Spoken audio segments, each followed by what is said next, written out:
Good morning and welcome back दोस्तों। स्वागत है आपका एक बार फिर से आपके अपने चैनल जीके सर्च इंजन पर।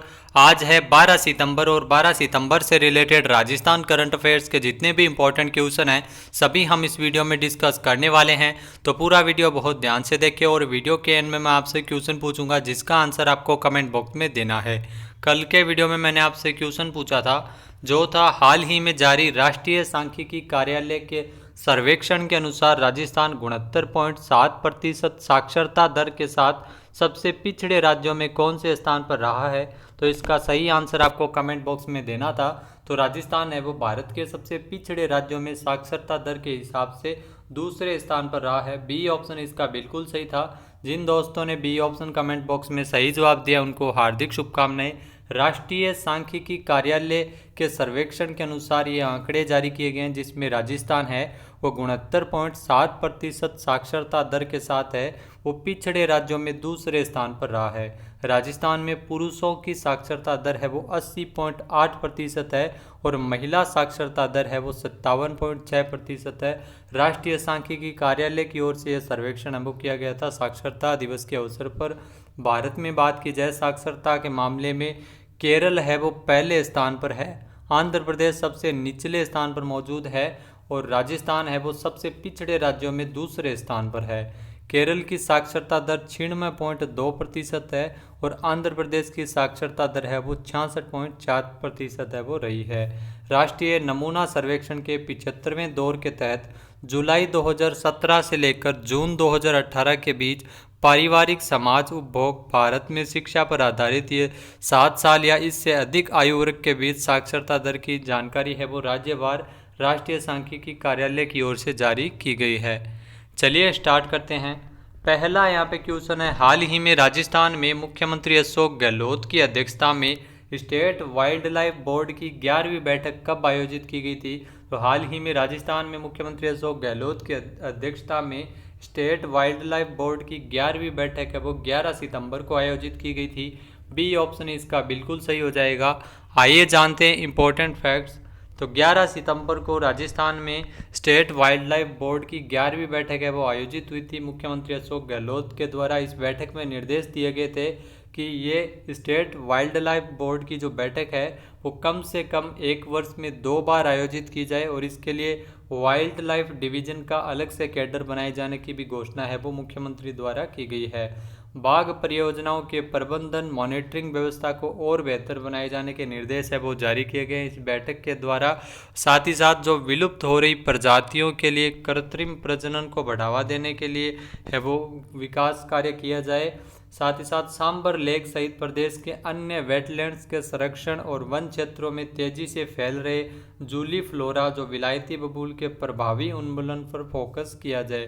तो इस बोर्ड की बैठक है वो 11 सितंबर को हुई थी। ये 11वीं बोर्ड थी, स्टेट वाइल्ड लाइफ बोर्ड की बैठक है जिसकी अध्यक्षता है वो मुख्यमंत्री अशोक गहलोत द्वारा की गई थी। नेक्स्ट यहाँ पे क्वेश्चन है, हाल ही में यूजीसी ने राजस्थान की किस यूनिवर्सिटी को ऑनलाइन डिग्री कोर्स चलाने की मंजूरी दी है। तो हाल ही में यूजीसी की ओर से राजस्थान की 2 यूनिवर्सिटीज़ को ऑनलाइन डिग्री कोर्स चलाने की मंजूरी दी गई है। सी ऑप्शन इसका बिल्कुल सही हो जाएगा। उपरोक्त तो दोनों वनस्थली यूनिवर्सिटी और बिट्स पिलानी इन दोनों यूनिवर्सिटी को ऑनलाइन डिग्री कोर्स चलाने की मंजूरी प्रदान की गई है यूजीसी की ओर से। आइए जानते हैं इंपॉर्टेंट फैक्ट्स। तो राजस्थान की आपको बता दें कि 2 यूनिवर्सिटी है वो शामिल की गई है। यूजीसी की ओर से देश की टॉप 100 यूनिवर्सिटी को ऑनलाइन डिग्री कोर्स चलाने की मंजूरी है वो प्रदान की गई है जिसमें राजस्थान की वनस्थली विद्यापीठ जो टोंक में स्थित है और बिट्स पिलानी जो झुंझुनू में स्थित है उन दोनों यूनिवर्सिटीज़ को शामिल किया गया है।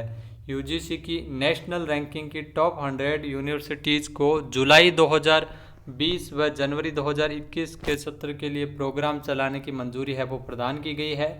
एक यूनिवर्सिटी को अधिकतम 3 अंडर ग्रेजुएट यानी यूजी और 10 पोस्ट ग्रेजुएट यानी पीजी कोर्स संचालन करने की ऑनलाइन है वो संचालन करने की मंजूरी प्रदान की गई है। नेक्स्ट यहाँ पे क्वेश्चन है, हाल ही में देश में पहली बार किस राज्य में जवाबदेही कानून लाया जाएगा। तो पहली बार जवाबदेही कानून है वो राजस्थान में लागू किए जाने की घोषणा की गई थी। सी ऑप्शन इसका बिल्कुल सही हो जाएगा। आइए जानते हैं इंपॉर्टेंट फैक्ट्स। तो राजस्थान के अशोक गहलोत सरकार देश में पहली बार जवाबदेही कानून है वो लागू करेगी। राजस्थान राज्य में इस कानून के माध्यम से सरकारी अधिकारियों की जनता के प्रति जवाबदेही है वो तय की जाएगी और मुख्यमंत्री अशोक गहलोत द्वारा बजट भाषण में इसे कानून को लागू करने की घोषणा है वो की गई थी। इस कानून के तहत 25 सरकारी विभागों की 200 से अधिक सेवाओं को इसके दायरे में लाया जाएगा, जिसमें सेवानिवृत्त आईएएस अधिकारी राम लोभाया की अध्यक्षता में इस कानून को बनाने के लिए कमेटी का गठन भी किया गया था। कानून के अनुसार किसी भी शिकायत का समाधान 15 दिन में करना पड़ेगा। जो भी सरकारी शिकायतें हैं और शिकायत का समाधान होने पर शिकायतकर्ता को कार्यवाही की रिपोर्ट दी जाएगी और उससे संतुष्ट नहीं होने पर 1 महीने के भीतर संबंधित विभाग को पूरे मामले की जांच करनी पड़ेगी। तो जवाबदेही कानून है वो राजस्थान में लागू किया जाएगा। इस कानून के तहत शिकायत दर्ज करने के लिए प्रत्येक ग्राम पंचायत नगरपालिका स्तर पर सहायता केंद्र स्थापित किया जाएगा और प्रत्येक शिकायत को कंप्यूटर में दर्ज किया जाएगा और शिकायत को लगातार ट्रैक किया जाएगा और लोक शिकायत निवारण अधिकारी को 30 दिन के अंदर अंदर लिखित जवाब भी देना अनिवार्य रहेगा। जिला स्तर पर इसके लिए अलग सुनवाई के प्राधिकरण बनाए जाएंगे। तो जवाबदेही कानून है वो राजस्थान में लागू किया जाएगा। नेक्स्ट यहाँ पे क्वेश्चन है, हाल ही में राजस्थान में संस्कृत शिक्षा प्रोत्साहन हेतु किस ऐप का नया वर्जन लॉन्च किया गया है? तो हाल ही में राजस्थान में संस्कृत शिक्षा को लेके ऐप चलाया गया था जिसका नाम था देववाणी ऐप और अभी इस ऐप का नया वर्जन है वो लॉन्च किया गया है। बी ऑप्शन इसका बिल्कुल सही हो जाएगा। राजस्थान में संस्कृत शिक्षा को प्रोत्साहन देने हेतु देववाणी ऐप है वो शुरू किया गया है। आइए जानते हैं इंपॉर्टेंट फैक्ट्स। तो संस्कृत शिक्षा विभाग की ओर से संस्कृत विषय के अध्ययन के लिए देववाणी ऐप का नया वर्जन है वो लॉन्च किया गया है। इस ऐप के माध्यम से कक्षा 3 से लेकर 12वीं तक के सभी संस्कृत विषय की पुस्तकों का ई कंटेंट उपलब्ध करवाया जाएगा। इस नए वर्जन का कोड है वो 4.1 है, देववाणी 4.1। इस वर्जन में शिक्षकों एवं विद्यार्थियों के सुझावों का भी समावेश किया गया है। साथ ही कुछ नए फीचर्स भी जोड़े गए हैं इस ऐप में। देववाणी ऐप को इमरान खान जो ऐप गुरु है इनके द्वारा लॉन्च किया गया था। निर्माण कार्य इनके द्वारा किया गया था। संस्कृत शिक्षा विभाग के लिए ऐप बनाया गया है जिसका ई अनावरण संस्कृत शिक्षा मंत्री डॉक्टर सुभाष गर्ग के द्वारा संस्कृत शिक्षा कमिश्नर डॉक्टर समित शर्मा की ओर से किया गया था। देववाणी ऐप के फिलहाल 25,000 यूजर्स है वो एक्टिव है। नेक्स्ट यहाँ पे क्वेश्चन है, हाल ही में राजस्थान में 85 करोड़ की लागत से विकसित प्रदेश के विभिन्न तकनीकी एवं उच्च शिक्षा कॉलेज के नए भवनों का और सुविधाओं का लोकार्पण किसके द्वारा किया गया था? तो राजस्थान में 85 करोड़ रुपए की लागत से राजस्थान के तकनीकी उच्च शिक्षा कॉलेज के नए भवनों का लोकार्पण है वो मुख्यमंत्री अशोक गहलोत द्वारा किया गया था। बी ऑप्शन इसका बिल्कुल सही हो जाएगा। आइए जानते हैं इंपॉर्टेंट फैक्ट्स। तो राजस्थान के मुख्यमंत्री अशोक गहलोत ने 85 करोड़ रुपए की लागत से प्रदेश के विभिन्न तकनीकी उच्च शिक्षा कॉलेज के नए भवनों का लोकार्पण किया। ऑनलाइन लोकार्पण किया, वर्चुअल रूप से, और सुविधाओं का भी जो कॉलेज की महत्वपूर्ण सुविधाओं के लोकार्पण है वो किया गया था। ई लोकार्पण कार्यक्रम के माध्यम से उच्च शिक्षा से जुड़े 10 कॉलेजों के नए भवनों का लोकार्पण किया गया था और 9 तकनीकी कॉलेजों में विभिन्न प्रकार की सुविधाओं एवं निर्माण कार्यों का भी लोकार्पण है वो किया गया था। तो शिक्षा क्षेत्र को जो समर्पित है। तो 85 करोड़ रुपए की लागत से इन भवनों का लोकार्पण है वो मुख्यमंत्री अशोक गहलोत द्वारा हाल ही में किया गया था। साथ ही साथ मुख्यमंत्री अशोक गहलोत की अध्यक्षता में इस कार्यक्रम में उच्च शिक्षा मंत्री है राजस्थान के भंवर सिंह भाटी और तकनीकी शिक्षा मंत्री है doctor Subhash Garg video conferencing के माध्यम से इस कार्यक्रम से जुड़े हुए थे। नेक्स्ट यहाँ पे क्वेश्चन है, राजस्थान के लिए 13 साल तक क्रिकेट खेलने वाले क्रिकेटर रॉबिन बिष्ट किस राज्य की टीम से खेलेंगे? तो राजस्थान के लिए 13 साल तक क्रिकेट खेलने वाले, घरेलू क्रिकेट खेलने वाले क्रिकेटर रॉबिन बिष्ट है वो सिक्किम की ओर से खेलने वाले हैं। सी ऑप्शन इसका बिल्कुल सही हो जाएगा। आइए जानते हैं इंपॉर्टेंट फैक्ट्स। तो राजस्थान के लिए 13 साल तक क्रिकेट खेलने वाले क्रिकेटर बल्लेबाज रॉबिन बिष्ट है वो अब सिक्किम टीम की ओर से खेलेंगे। पिछले रणजी ट्रॉफी में ये कप्तान थे रॉबिन बिष्ट, लेकिन उन्हें हटा दिया गया था। और इससे पहले भी आपको बता दें कि पंकज सिंह है वो राजस्थान को छोड़कर पांडिचेरी से क्रिकेट खेलते हैं। अभी हाल ही में रॉबिन बिष्ट है वो जो क्रिकेटर बल्लेबाज है जिन्होंने 13 साल तक राजस्थान के लिए घरेलू क्रिकेट खेला है, अब वो सिक्किम की टीम से खेलेंगे। नेक्स्ट यहाँ पे क्वेश्चन है, राजस्थान में पर्यावरण संरक्षण के लिए ग्लोबल एक्सीलेंस अवार्ड 2020 से किसे नवाजा गया था? तो राजस्थान में पर्यावरण संरक्षण के लिए ग्लोबल एक्सीलेंट अवार्ड 2020 दिया गया था अरविंद बिश्नोई को। बी ऑप्शन इसका बिल्कुल सही हो जाएगा। आइए जानते हैं इंपॉर्टेंट फैक्ट्स। तो ग्लोबल एक्सीलेंस अवार्ड 2020 से जालोर के बागोड़ा तहसील निवासी अरविंद बिश्नोई को नवाजा गया था। इनको ज़रूरतमंदों के लिए शिक्षा कार्य हेतु आईकेन फाउंडेशन की ओर से ये पुरस्कार है वो दिया गया था। तो शिक्षा कार्य के लिए जो संस्था है आईकेन फाउंडेशन, इनकी ओर से अरविंद बिश्नोई को यह पुरस्कार मिला है। समाज सेवा, पर्यावरण संरक्षण के लिए उल्लेखनीय कार्यों में योगदान के लिए जयपुर में हुए अवार्ड समारोह के दौरान इनको पुरस्कृत किया गया था। आयोजित कार्यक्रम में मुख्य अतिथि के तौर पर महिला एवं बाल विकास मंत्री ममता भूपेश की ओर से इनको पुरस्कार है वो दिया गया था। नेक्स्ट यहाँ पे क्वेश्चन है, हाल ही में किसके द्वारा भारत में सार्वजनिक क्षेत्र के बैंकों में डोर स्टेप बैंकिंग सेवाओं का उद्घाटन किया गया था? तो हाल ही में भारत में आपको बता दें कि निर्मला सीतारमण जो वित्त मंत्री है, इनके द्वारा सार्वजनिक क्षेत्रों के बैंकों में डोर स्टेप बैंकिंग सेवाओं का उद्घाटन है वो किया गया था। सी ऑप्शन इसका बिल्कुल सही हो जाएगा। आइए जानते हैं इंपॉर्टेंट फैक्ट्स। तो वित्त मंत्री निर्मला सीतारमण की ओर से 9 सितंबर को सार्वजनिक क्षेत्र के बैंकों में डोर स्टेप बैंकिंग सेवाओं का उद्घाटन है वो किया गया था। घर बैठे बैंकिंग सेवाओं के लिए उपभोक्ताओं के लिए सार्वजनिक क्षेत्रों में डोर स्टेप बैंकिंग सेवाएं हैं वो शुरू की गई है। साथ ही साथ ईज बैंकिंग सुधार सूचकांक की ओर से अवार्ड भी वितरित किया गया था, जिसमें सबसे अच्छा प्रदर्शन करने वाले बैंक को सम्मानित भी किया गया था।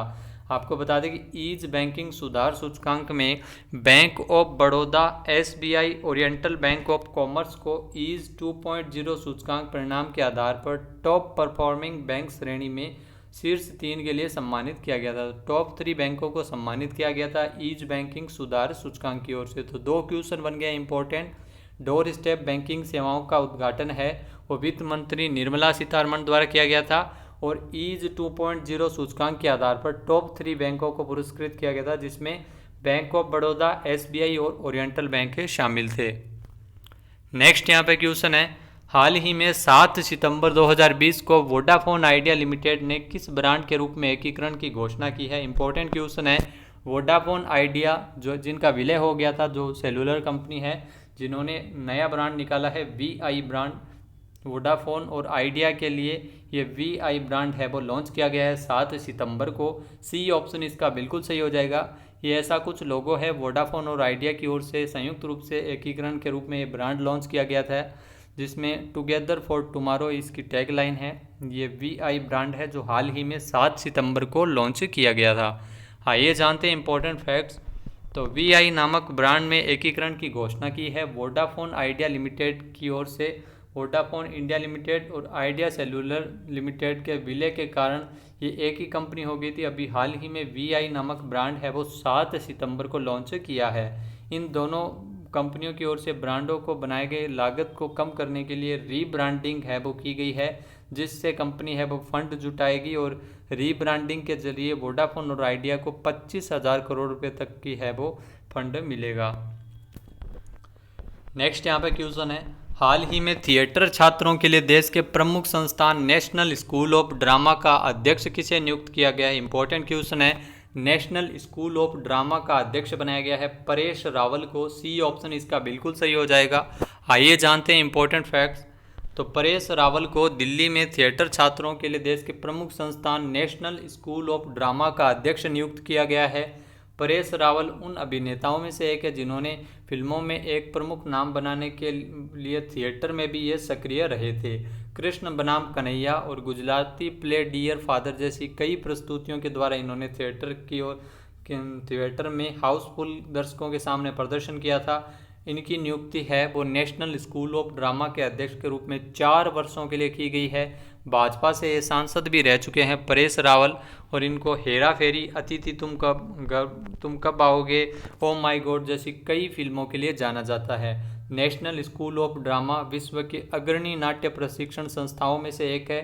भारत में अपनी तरह का एकमात्र संस्थान है नेशनल स्कूल ऑफ ड्रामा, जिसकी स्थापना है वो संगीत नाटक द्वारा एक इकाई के रूप में 1959 में की गई थी। तो नेशनल स्कूल ऑफ ड्रामा का अध्यक्ष बनाया गया है परेश रावल को 4 वर्षों के लिए। अब बात कर लेते हैं आज के हमारे क्विज की। तो आज का हमारा क्विज है, हाल ही में राजस्थान विश्वविद्यालय का नया कुलपति किसे बनाया गया है। एक बार फिर से सुनिएगा, हाल ही में राजस्थान विश्वविद्यालय का नया कुलपति है वो किसे बनाया गया है। इसका सही आंसर आपको कमेंट बॉक्स में देना है। और अगर ये वीडियो आपको पसंद आए तो इसको लाइक और शेयर करना नहीं भूलें। साथ ही साथ हमारे चैनल को भी जरूर सब्सक्राइब करें। इस वीडियो की PDF फाइल आप वीडियो के डिस्क्रिप्शन बॉक्स से डाउनलोड कर सकते हैं और इस क्वेश्चन का आंसर आप वोट करके भी कर सकते हैं।